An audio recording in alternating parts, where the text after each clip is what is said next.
Good afternoon, buenas tardes. My name is Elizabeth Cochrane Pichardo. I am putting this little recording for first time on YouTube, and I am asking for help and understanding and in educating and entertaining our people. I know we have the pandemic and everything that's been going on in this world, or President Trump, or here presently our new government in the Dominican Republic, and other issues that we need to focus on. I was taken to the United States as a little girl, actually in fourth grade, fifth grade. We're coming to America, and when I went there, where I grew up was in Westchester County, White Plains, New York. Now, the cross culture of going to America and the clash culture of going to America and being raised in White Plains, New York, which is a wonderful city. My mother was a maid or help, domestic, in Scarsdale, Hartsdale, Mamaroneck, you name it. But we started off, I used to live on Highlands Avenue, and then we used to attend the Gospel Tabernacle Church in Mamaroneck, and that's where we used to go every Sunday. And I went to Post Road School. After Post Road School, I went to Highlands. Then I went to White Plains High School. At Highlands Junior High School, I was declared an emancipated minor in ninth grade due to family culture. Tú eres negra, you're Dominican, you're not African American. Well, actually, they didn't call it African American then. Back then, in the 70s, it was black, Jamaican, and Asian, actually. Hispanics, they used to call the Hispanic, but we only knew about Puerto Rican and Cuban. And Cubans was like Jewish, and then Puerto Rican tried to be white unless you spoke Spanish and you were black, you was considered from Louisa. Anyhow, my education process was wonderful. Westchester County, White Plains, New York, that's a beautiful city. And the way I grew up there, I had a nice childhood, second childhood. My friends of Highlands and Post Road and White Plains High School, they were great. And I always was an inquisitive, nosy child. I always liked to stand up for people's right. And one of the things that they always said in America, I found out as black people, I didn't know that we were discriminated in our history. So I learned more about Malcolm X, Martin Luther, everybody, Marcus Garvey. That, by the way, Marcus Garvey were here in the Dominican Republic, which is not said in the history, back in the 90s, in the early 1900s. Well, when they had the Black Star, and I always believed in what I used to study and studying about us as people of color. One of the things that I had learned, it was that saying that said, pull yourself to the bootstraps, and pull yourself to the bootstrap. Well, I didn't know what were boots until I went to America, and I did get to wear a lot of boots and a lot of straps. And another thing that I always heard, which Martin Luther King, he's one of my favorite. As a reverend, I learned more about it and about him than as activist later. And he always said, hold America responsible to its creed, which I took that to heart, just like I took pull yourself up to the bootstrap. As a young black woman, I always educated myself, try to educate myself, respect my people.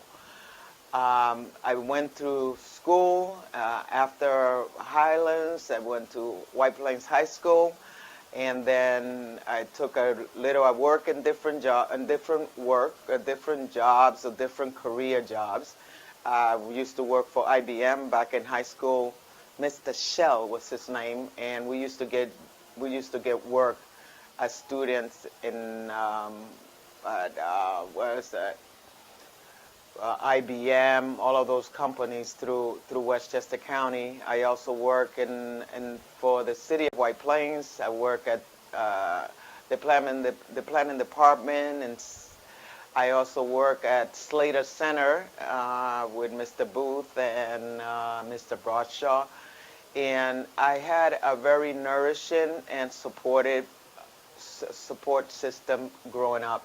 So I was always able to stay focused and what was needed to do and standing up for our people. Which, of course, you have a price to pay. It's called good or bad, good trouble, as Senator Lewis called it. I've always been like the troublemaker. Recently, I have moved in 1984 to the Virgin Islands, which is an American territory, an incorporated island, which I call Negro Island. This is the first place that they celebrated Martin Luther King's birthday. And there, I have been denied, discriminated, and neglected by our own people, by the governor, the senators, the pastors, the rabbis. And every time I stand about, Martin Luther King said in his speech, if I have a dream, that we all need to sit in the table of brotherhood. I'm looking for us to sit in the table of brotherhood and make a difference with all of these things that's happening and learning and standing up for ourselves as people of color. Here in the Dominican Republic, there's a lot of education needed when it comes down to who we are and being black. Now they call it Afro-Latino, which for years, since back in the 70s, I auditioned and I was involved in theaters and stuff, and dance and working with artists. But I didn't go with pre for crow or crow for pre or sleeping couch or casting couch. And I always spoke my mind and I always respected. So that's the way I'm here, and presently I'm going through some medical issues, and I have written to Oprah. I have sent a video, which my friends tell me forget it. She doesn't, Oprah, they said you don't be bothered with people like me or like us. And I also sent Whippy, Miss Goldberg, a proposal and about our one-woman comedy show, one-woman play, which is something like what you did, but with a real Caribbean accent. And now I'm also asking Ellen, pardon me, you have had issues about discrimination and that stuff, and this is one. Help me educate, and we'll help have a better world. So we always talk about Nelson Mandela, which he say, we are not born hating, we are taught to hate. So, and as I always like, even the passing away of Chadwick now, Boseman, which is like, it hurts my heart, plus he was very young. I would have been passed away if I didn't have a faith, and I know that God has something, or Allah or Jah has something greater for me to accomplish. Maybe it will just be making this video, letting you know. And other things that we need to focus on. Right now I have a proposal to do a comedy show, a one-woman comedy show, to do some Spanish blues singing, and to also the comedy show, the Spanish blues singing, and the one-woman show, which I think it all could be done in order, and it could be very educational. People of color throughout the whole time of slavery and the enslavement, we overcame through all of that through comedy. And you could see the history of comedy with Dick Gregory, and then Sanford and Son, and all of those other wonderful comedians. As a Caribbean descendant, well, from the Caribbean, even though they think that we're different, but we all the same. I always admire Sidney Poitier and Cicely Tyson and all of those other, that we have a whole lot of them that they did not mention back when there was just Hispanic of dark complexion or black or negros. So I'm just need the help of those that could help, and those people that know that we need to move a step further and be respected and get the respect and educate ourselves. So my mission is education through entertainment. So I am ready to educate through entertainment, and I need your help.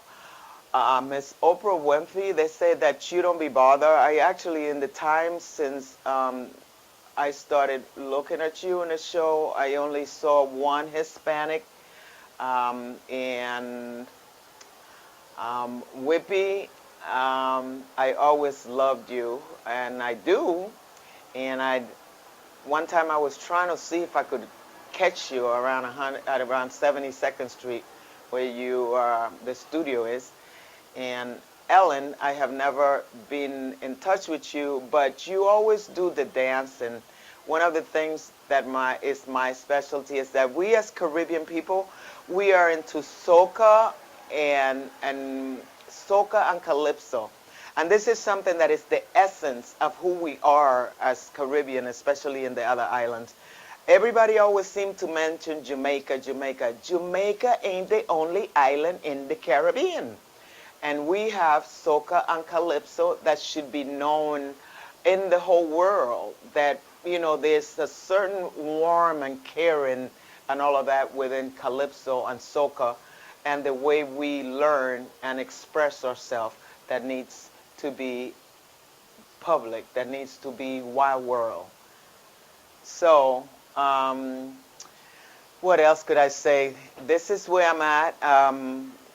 I'm ready to go and show the world and help teach the world. And I need everyone's help that could help make us a better world, or better people, or not better people, but a better world. And with every